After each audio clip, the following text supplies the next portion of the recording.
Apabila kita mendapati suatu amalan sunnah dalam sebuah hadis, maka sebelum mengamalkannya kita wajib memperhatikan dua hal penting para jamaah, yaitu satu, kesahihan sanad kalau itu hadis, dan pemahaman yang benar terhadap isi atau kan, ya. Jadi sihhatud dalil wa salamatul istidlal, kebenaran dalil dan kebenaran cara pendalilan.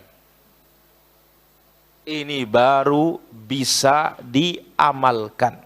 Dalilnya benar, iya, tapi pendalilan belum benar. Apalagi dalilnya tidak benar. Baik. Satu, kesahihan sanad. Memastikan kesahihan sanad, suatu amalan sunnah dilakukan dengan meneliti sanad. Ingat, apa ini maksud dengan sanad? Rantaian urutan para silsilatu ar-rijal al-musilu ilal matan.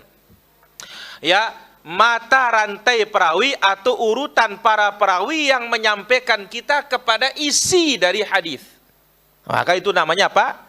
Sanad. Jadi ingat, memastikan kesahihan sanad, suatu amalan sunnah dilakukan dengan meneliti sesuai dengan kaidah ilmu hadis. Apabila seorang bukan ahli dalam bidang ini seperti kita ini, maka ya ia dapat mengikuti salah seorang ulama hadis yang berkompeten di bidangnya. Nah, ini caranya. Fas'alu ahla dzikri in kuntum. Nah, ini tugas kita.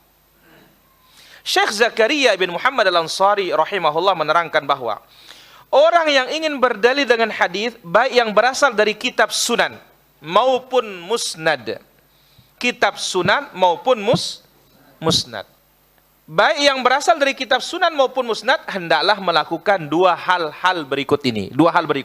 Satu, jika ia seorang ahli hadis sehingga tahu mana yang bisa dipakai sebagai hujjah, sebagai dalil, mana yang tidak, maka wajib meneliti apakah sanadnya bersambung hingga Nabi atau tidak, dan memastikan ihwal para perawinya. Kalau dia ahli dia harus teliti, ini sanadnya terputus apa nyambung. Kemudian setelah nyambung, per orang ditanya, dicek dalam kitab tarajim namanya. Kitab apa? Tarajim, biografi.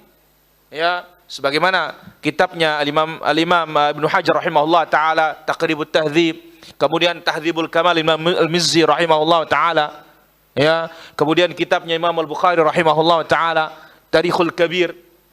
Di sana apa? Perawi itu. Baik. Dicari, ini orangnya thiqat, terpercaya atau tidak. Ini orangnya makbul, ini orangnya saduq. Ini orangnya apa? Dhaif atau tidak. Satu. Yang kedua, jika ia bukan ahli hadis seperti kita ini, maka hendaknya ia mengikuti para ulama hadis yang telah mensahihkan atau menghasankannya. Yang paling fenomenal tentunya di zamannya apa? Al-Imam Muhammad Nasiruddin Al-Albani rahimahullahu taala. Sampai para ulama kita mengatakan apa? Ya, dalam ilmu hadis seorang ya tidak mungkin tidak memerlukan dua orang. Al-Hafidz Ibnu Hajar, kemudian Al-Imam Muhammad Nasiruddin Al-Albani rahimahullahu ta'ala. Subhanallah.